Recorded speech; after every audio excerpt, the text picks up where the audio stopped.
Viva poong Jesus Nazareno, awit at papuri, alay namin sa'yo.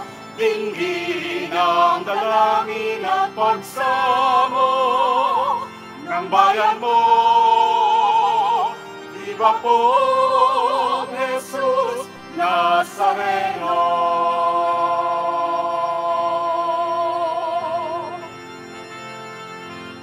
Tayo ngayon ay magtipon at sambahin ang Poong. Magdiwang tayo sa ating debosyon, purihin ang Panginoon. Viva poong Jesus Nazareno, awit at papuri, alay namin sa'yo. Dinggin ang dalangin at pagsamo ng bayan mo. Viva poong Jesus Nazareno.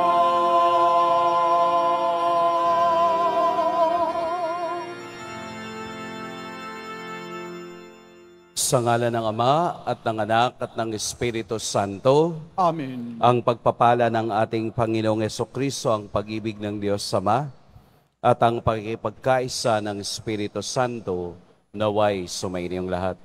At sumayo rin. Mga kapatid, aminin natin ang ating mga kasalanan upang tayo'y maging marapat gumanap sa banal na pagdiriwang.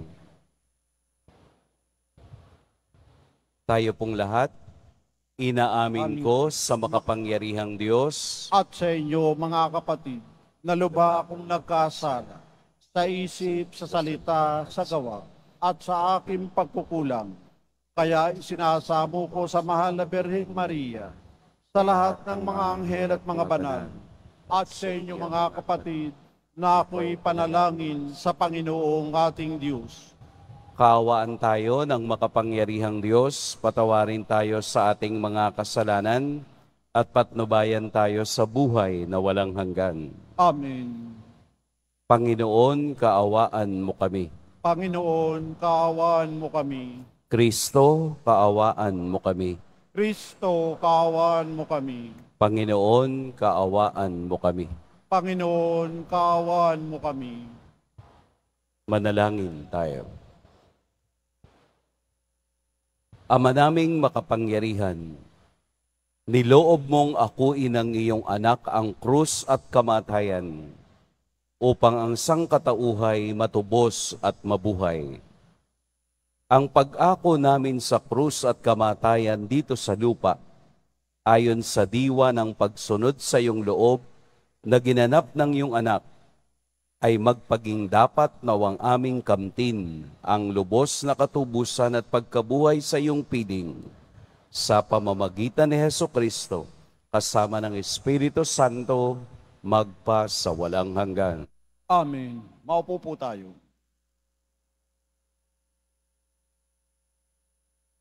Pagbasa mula sa aklat ni Propeta Amos. Pakinggan ninyo ito. Kayong sumisikil sa nangangailangan at kayong umaapi sa mga dukha. Ang sabi ninyo sa inyong sarili, inip na kaming matapos ang mga araw ng pamamahinga. Hindi tuloy namin maipagbili ang aming mga inani. Kailan ba matatapos ang Sabat para mailako namin ang mga trigo? Tataasan namin ang halaga. Gagamit kami ng maling takalan at dadayain namin sa timbang ang mga namimili. Sa halaga ng isang pares sa sandalyas, aming bibilhin bilang alipin ang taong dukha. Pati tulyapis ng trigo ay ipagbibili namin sa mataas na halaga.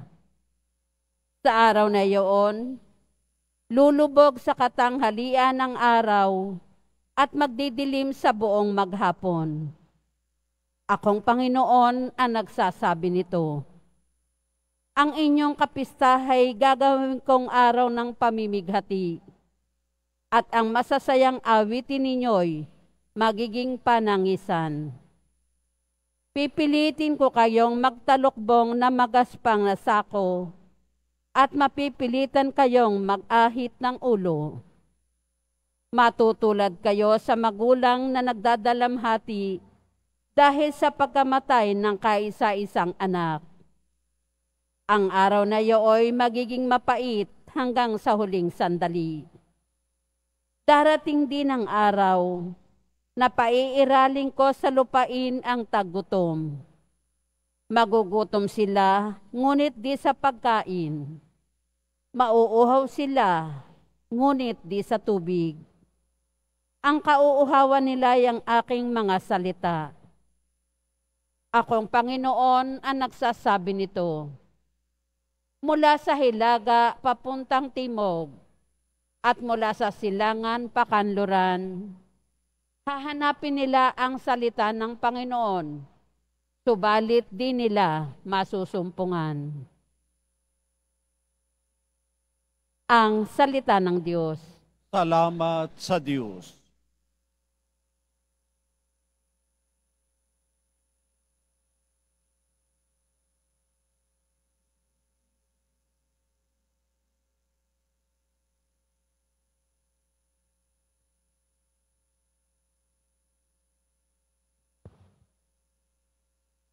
Ang tao ay nabubuhay sa salita ng may kapal.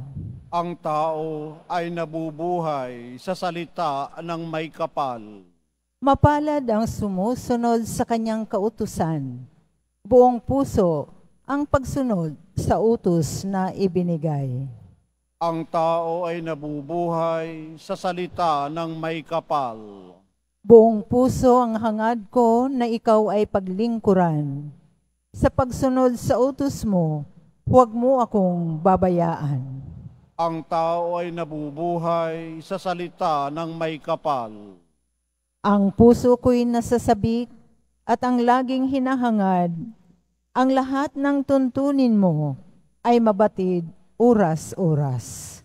Ang tao ay nabubuhay sa salita ng may kapal. Ang pasya ko sa sarili, ako'y maging masunurin.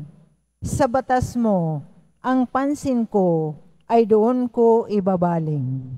Ang tao ay nabubuhay sa salita ng may kapal. Ang lahat ng tuntunin mo, ang hangad ko'y aking sundin. Pagkat ikaw ay matuwid, kaya ako'y pagpalain. Ang tao ay nabubuhay sa salita ng may kapal. Halos humihingal ako dahilan sa kasabikan na natamo yaong aking minimithing kautusan. Ang tao ay nabubuhay sa salita ng may kapal. Tumayo po tayo.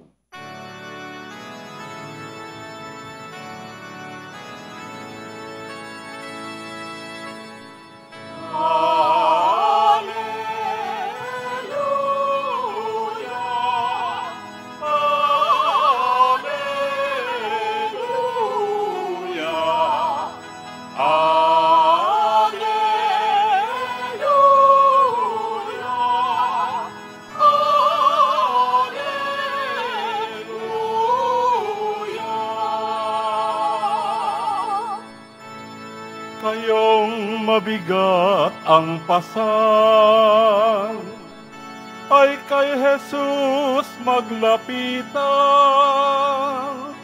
upang kayo'y masiyahan.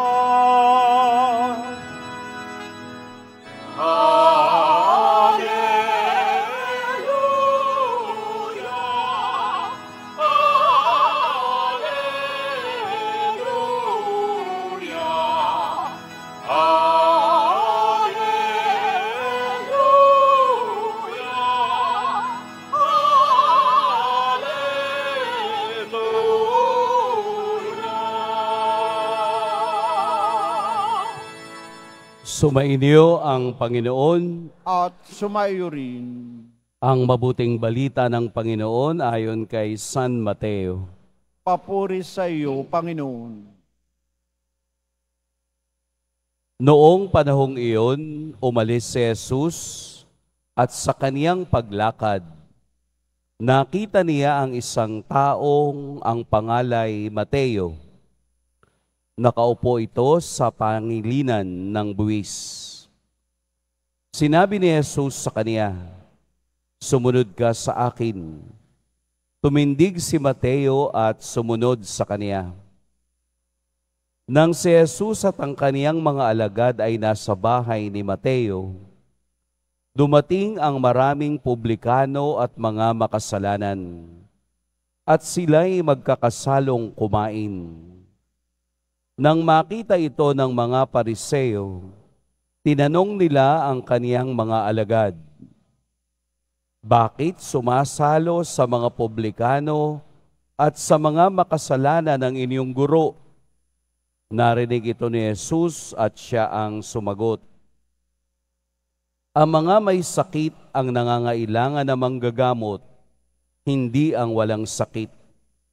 Humayo kayo at unawain ninyo ang kahulugan nito.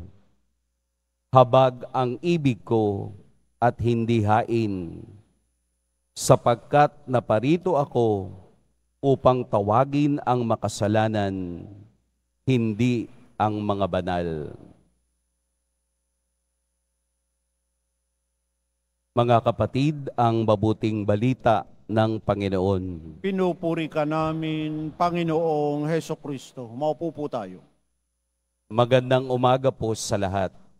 Atin pong purihin at dakilain ang ating pong Jesus Nazareno. Nitong mga nakaraang araw, ang ating mga narinig sa Ebanghelyo ay puro pagpapagaling ni Jesus.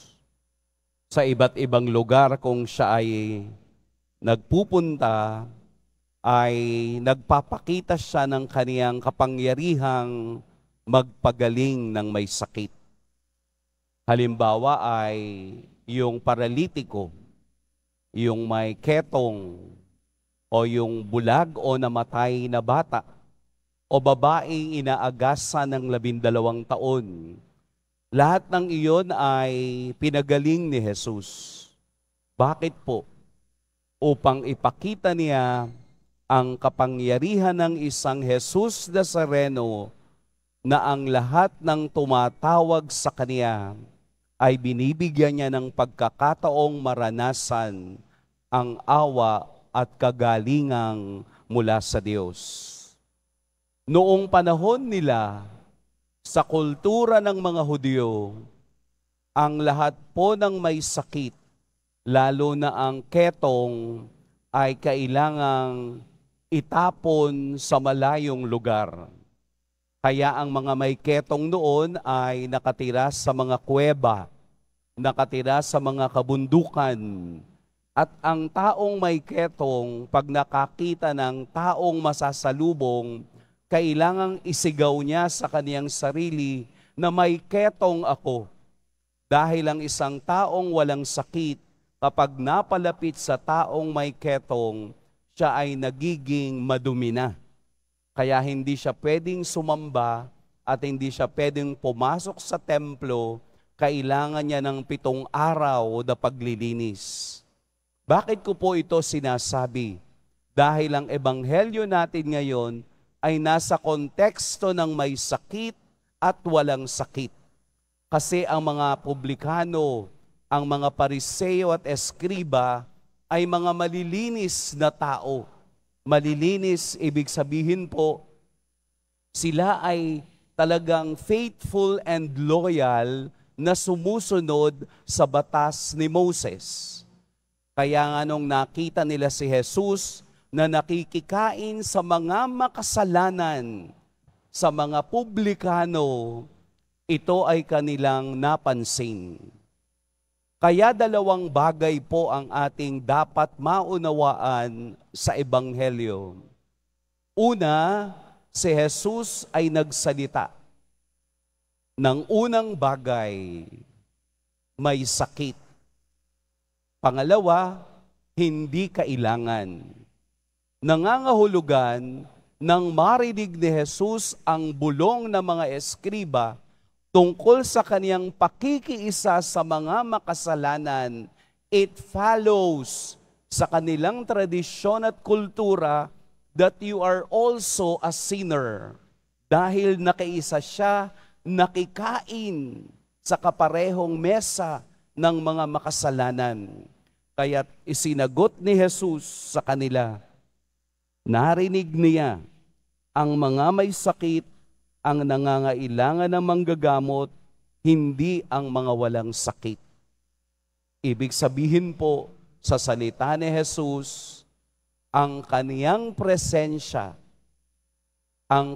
presensya ay hudyat na hindi niya itinataboy ang mga may sakit o makasalanan kahit na sino paman ang dumaan sa kaniyang harapan. Kaya nga po ang pagtawag kay Mateo na isang makasalanan, isang tax collector, ay isang hudyat na pagpapakita ni Jesus ng kaniyang pagyakap sa sinumang tinatawag niyang sumunod ka sa akin. Kaya po tayo nagsisimba. Kaya tayo nagdedebosyon dahil lahat tayo ay may sakit. Lahat tayo ay may pangangailangan sa Diyos.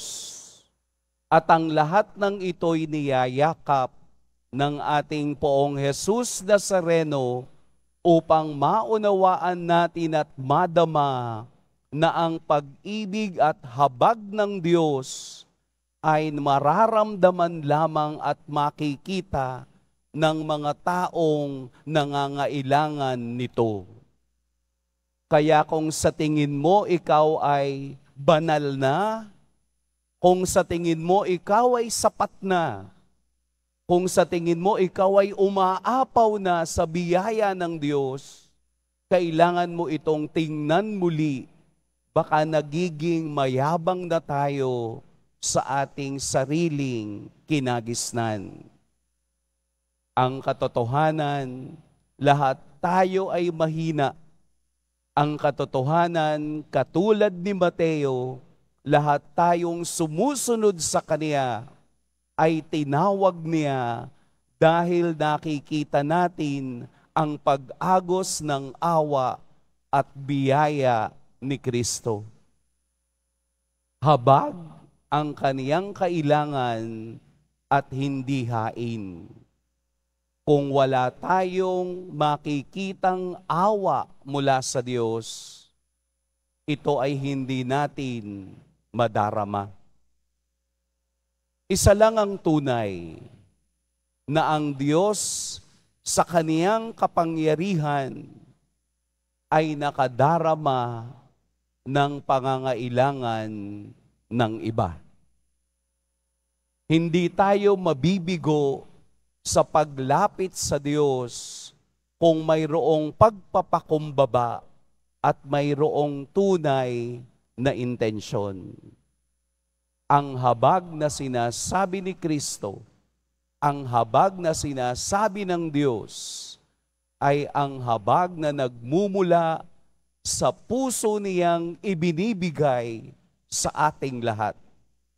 Tayo rin na sumusunod sa Kaniya ay kailangang magpakita ng habag, maipadama sa iba kung papaanong nadarama natin ang Kaniyang kabutihan, ito rin ang ibinibigay natin sa iba. Sapagkat sa taong walang pagpapakumbaba, kailanman hindi madarama ang kaniyang kagalingan. Kaya po ang ating Poong Jesus Nazareno sa araw na ito ay nagsasalita sa atin na tayong lahat ay kailangan ng Diyos upang tayo'y makapagpatuloy at maging malakas sa kabila ng ating kasalanan at kahinaan.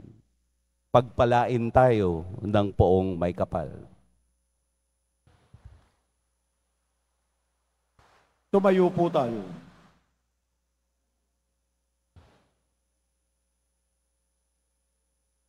Mga minamahal kong mga kapatid, idulog natin sa mahal na poong Jesus Nazareno ang ating mga kahilingan. Taglay ang matibay na pananampalataya sa kaniyang pagkadiyos, ang tapat na pag-asa sa kaniyang kapangyarihan, at ang maningas na pag-ibig sa kaniyang puso. Mahal na poong Jesus Nazareno, kaawaan mo kami. Mahal na poong Jesus Nazareno, kaawaan mo kami. Upang ang Eukaristiya na ating tinatanggap sa komunyon at inihahandog sa misa bilang alaala ng mga hirap ng mananakop ay nagdulot sa atin ng wagas na pagmamahal sa Diyos at sa kapwa. Manalangin tayo. Mahal na poong Jesus Nazareno, kaawaan mo kami. Upang ang panalangin ni Jesus Nazareno sa halamanan ng Getsemani, na dito ay pinawisan siya ng dugo, ay maghasik sa atin ng pagkahilig sa panalangin, na siyang mabisang lunas sa lahat ng karamdaman ng tao. Manalangin tayo. Mahal na poong Jesus Nazareno, kaawaan mo kami. Upang ang kanyang koronang tinik, damit na purpura at krus, ay magpaalala sa atin na ang kanyang mga aral at simulain bilang hari ng sanlibutan ay dapat maghari sa ating isipan, angkan at lipunan. Manalangin tayo. Mahal na poong Jesus Nazareno, kaawaan mo kami. Upang ang bisa ng kanyang pagpapasa ng krus sa mga lansangan sa Jerusalem, ay matuto tayo makiramay at makihati sa mga kahirapan at tiisin ng kapwa.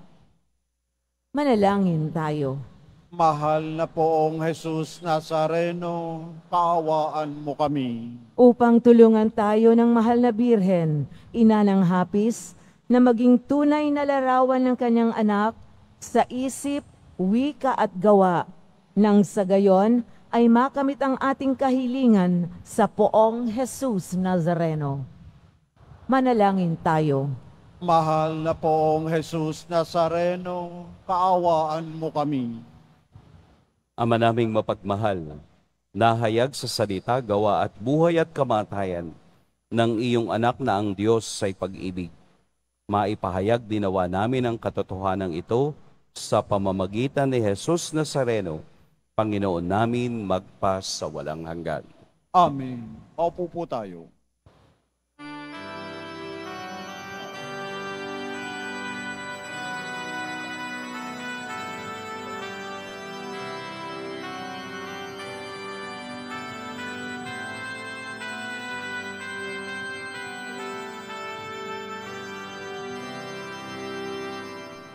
Oh, Jesus Nazareno, naririto kami sa harap mo.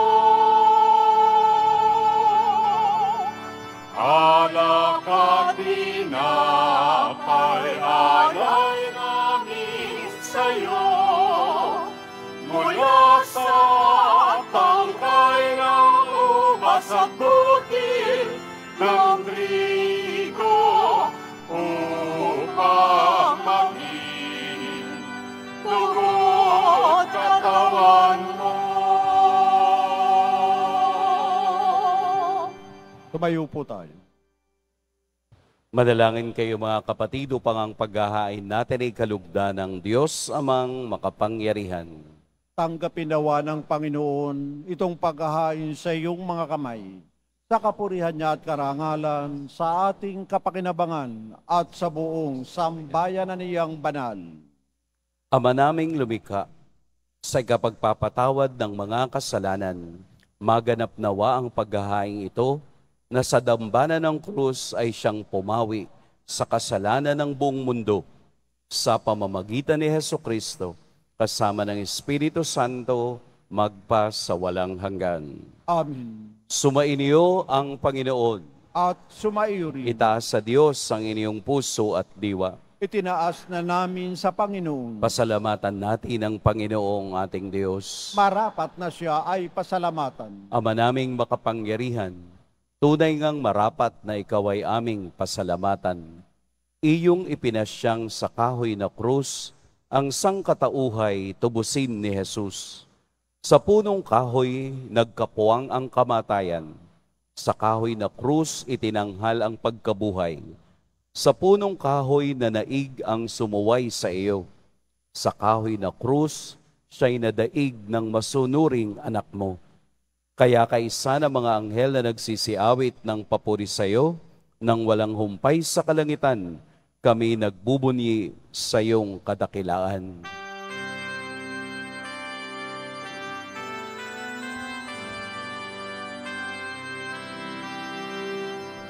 Santo, Santo, Santo, Panginoong Diyos ng mga hukbo, napupuno ang langit at lupa ng kadakilaan mo.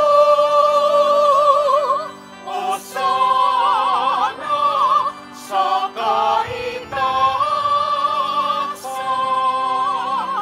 pinagpalang naparirito sa ngalan ng Panginoon.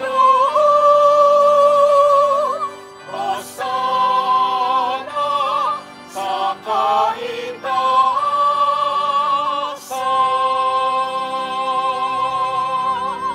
Lumuhod po tayo. Ama naming banal, ikaw ang bukal ng tanang kabanalan. Kaya't sa pamamagitan ng Espiritu, gawin mong banal ang kaloob na ito upang para sa amin maging katawan at dugo ng aming Panginoong Heso Kristo. Bago niya pinagtiis ang kusang loob na maging handog, hinawakan niyang tinapay, pinasalamatan kaniya, pinaghati-hati niya iyon, iniabot sa kaniyang mga alagad at sinabi, "Tanggapin ninyong lahat ito at kanin, ito ang aking katawan na ihahandog para sa inyo."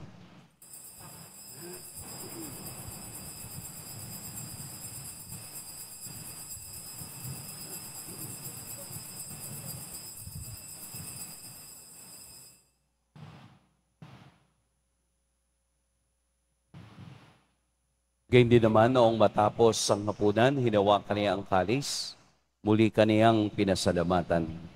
Iniabot sa kaniyang mga alagad at sinabi, "Tanggapin ninyong lahat ito at inumin. Ito ang kalis ng aking dugo. Ng bago at walang hanggang tipan, ang aking dugo na ibubuhos para sa inyo at para sa lahat, sa kapagpapatawad ng mga kasalanan. Gawin ninyo ito sa pag-alala sa akin."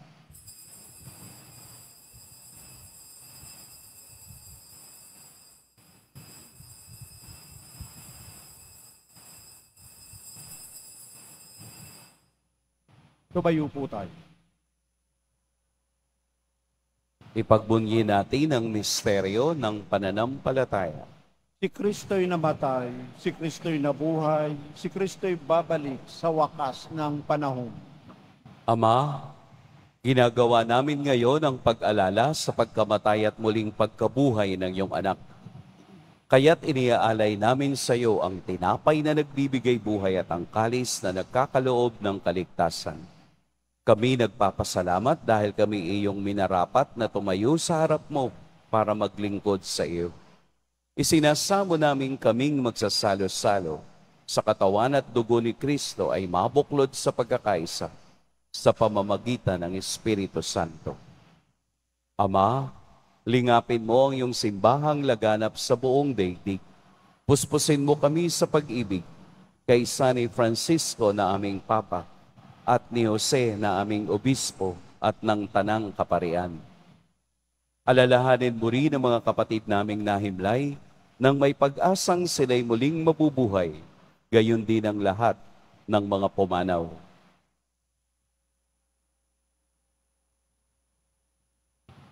Kaawaan mo sila at patuloyin sa iyong kaliwanagan.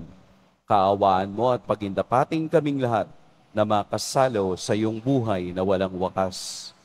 Kaisa ng mahal na Birheng Maria na ina ng Diyos, ng kabiyak ng puso niyang si San Jose, kaisa ng mga apostol ni San Juan Bautista, at ng lahat ng mga banal na nabuhay dito sa daigdig ng kalugod-lugod sa iyo, maipagdiwang nawa namin ang pagpupuri sa ikararangal mo sa pamamagitan ng iyong anak na aming Panginoong Heso Kristo. Sa pamamagitan ni Kristo, kasama niya at sa Kanya, ang lahat ng parangal at papuri sa iyo, Diyos, Amang makapangyarihan, kasama ng Espiritu Santo, magpa sa walang hanggan.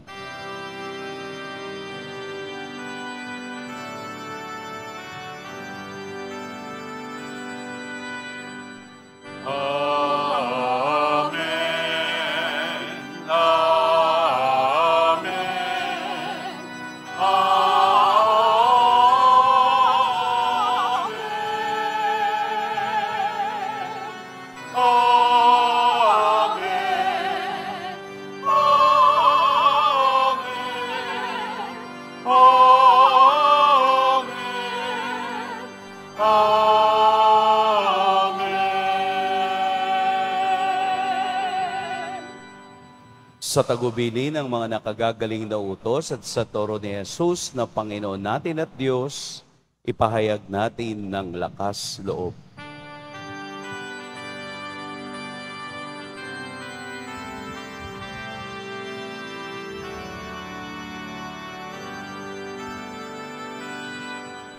Ama namin, sumasalangit ka. Sambahin ang ngalan mo,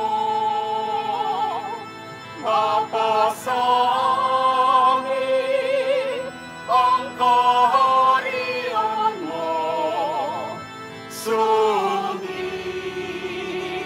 ang loob mo.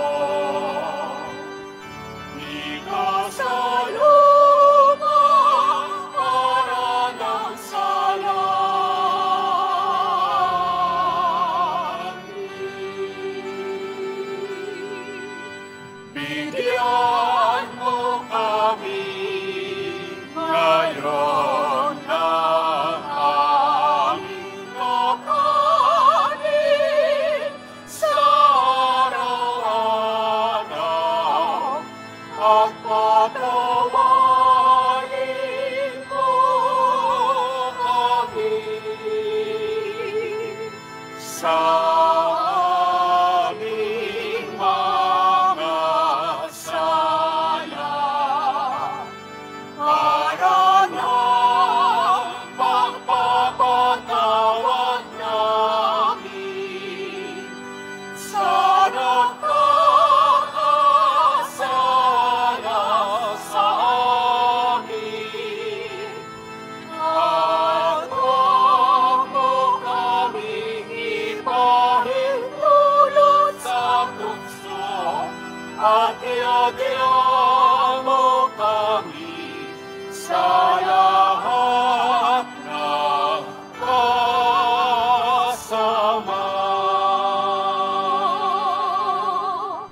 Hinihiling namin kami iadya sa lahat ng masama. Pagkalooban ng kapayapaan araw-araw, iligtas sa kasalanan at ilayo sa lahat ng kapahamakan. Samantalang aming pinananabikan ang dakilang araw ng pagpapahayag ng tagapagligtas naming si Heso Kristo. Sapagkat iyo ang kaharian at ang kapangyarihan at ang kapurihan magpakailanman. Amen. Panginoong Heso Kristo, sinabi mo sa iyong mga apostol, kapayapaan ang iniiwan ko sa inyo, ang aking kapayapaan ang ibinibigay ko sa inyo. Tunghayan mo ang aming pananampalataya at huwag ang aming pagkakasala. Pagkalooban mo kami ng kapayapaan at pagkakaisa ayon sa iyong kalooban, kasama ng Espiritu Santo, magpa sa walang hanggan. Amen. Ang kapayapaan ng Panginoon naway laging sumainyong lahat. At sumayo rin. Magbigayan kayo ng kapayapaan sa isa't isa.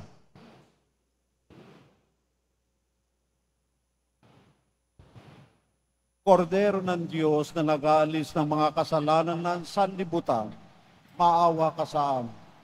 Kordero ng Diyos na nag-aalis ng mga kasalanan ng sanlibutan, maawa ka sa amin.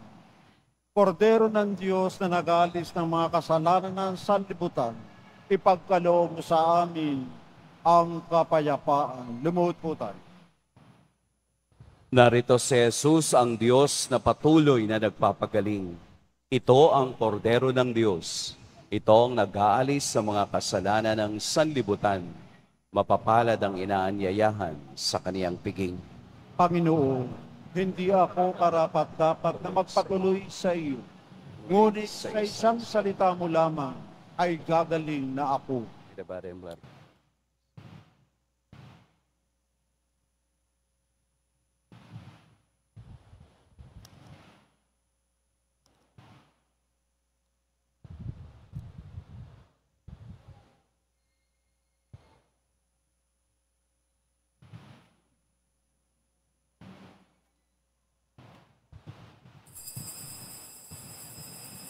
Para sa lahat ng tatanggap ng banal na komunyon, sasagot po tayo ng amin pagkasabi ng pari o ng lay minister ng katawan ni Kristo.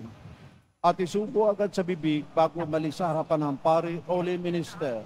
Sumunod po tayo.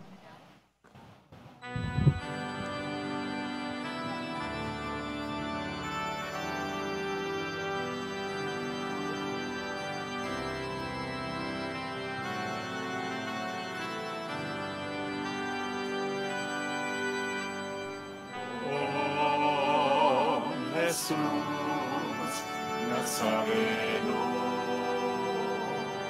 salamat po sa pag-ibig mo.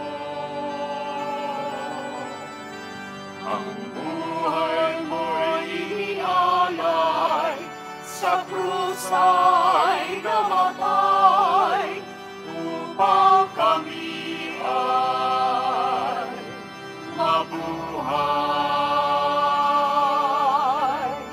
Poong Jesus Nazareno, patawad po sa mga kasalanan ko. Ang buhay ko'y iaalay, ang lahat ay ibigay, puso ko'y sa'yo lamang habang buhay. Poong Jesus Nazareno, kay buti mo, sa hirap at dusa, ika'y kasama ko. Ang samo ko nasal, sana'y pakinggan mo, nang mapawi ng mga paghihirap ko.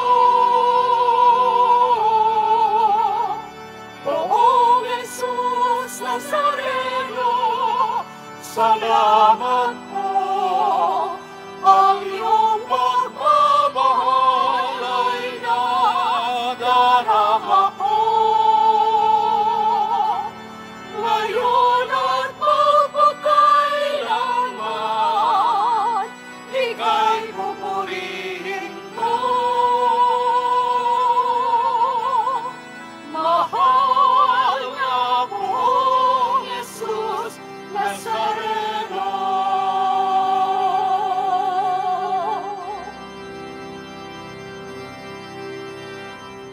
Poong Jesus Nazareno,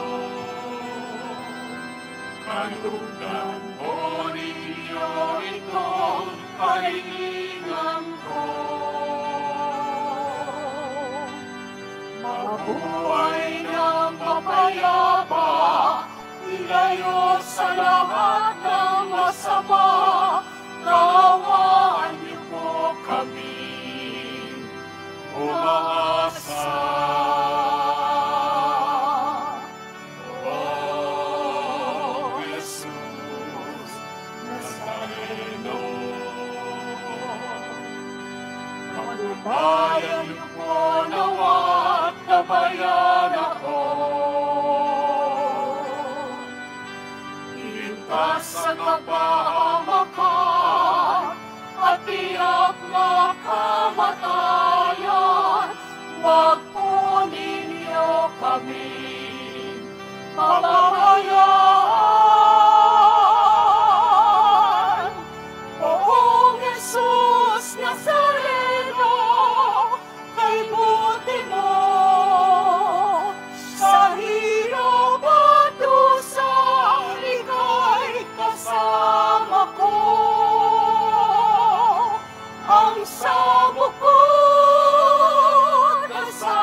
Announcement.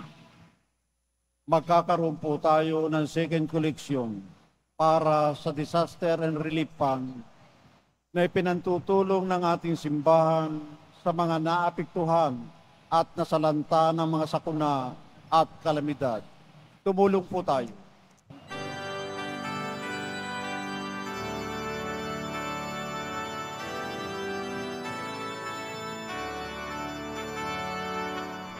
Walang sino man ang nabubuhay para sa sarili lamang.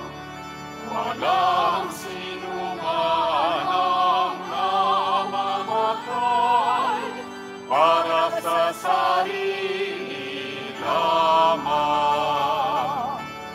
Tayong lahat ay may pananagutan sa isa't isa. Tayong lahat ay tinipon ng Diyos na kapiling niya.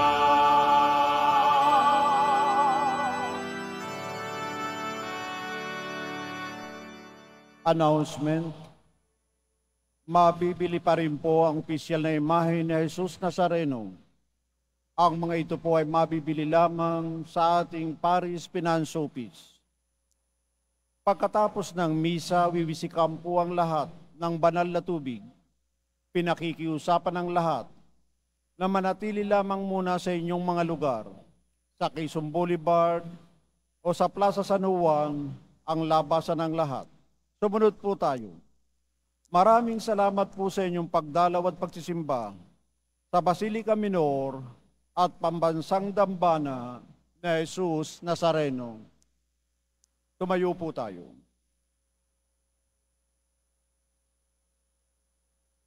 Manalangin tayo. Panginoong Hesukristo, kaming nagsalo-salo sa banal na pakikinabang ay nakikiusap sa iyo na ang mga nasagip ng kahoy na krus na nagbibigay buhay ay iyong ihatid sa pagkabuhay sa kaluwalhatian, sapagkat ikaw ang Panginoon magpa sa walang hanggan. Amen. Sumainyo ang Panginoon. At sumaiyo rin. Yumuko kayo para sa pagbabasbas. Mahal na poong Jesus Nazareno, inihayag mo sa pamamagitan ng krus ang walang maliw na pag-ibig ng Diyos sa sangkatauhan. Pakinggan mo po ang kahilingan ng iyong angkan na nagsusumamo sa iyo. Makamtan nawa nila ang iyong katugunan at tanggapin ang kasagutan na may utang na loob na tinatanaw. Basbasan din po ninyo ang mga daladala nilang mga imahen at dasalan. Sa pamamagitan ng bendisyon na ito, naway maalala nila ang mga pangako nila noon sa binyag, na ikaw ang kanilang iibigin at paglilingkuran bilang Panginoon, magpa sa walang hanggan. Amen. At pagpalain kayo ng makapangyarihan at mapagmahal na Diyos, ang Ama at Anak at Espiritu Santo. Amen. Tapos na ang ating pagdiriwang, humayo kayong taglayang kapayapaan ng poong Jesus Nazareno. Salamat sa Diyos.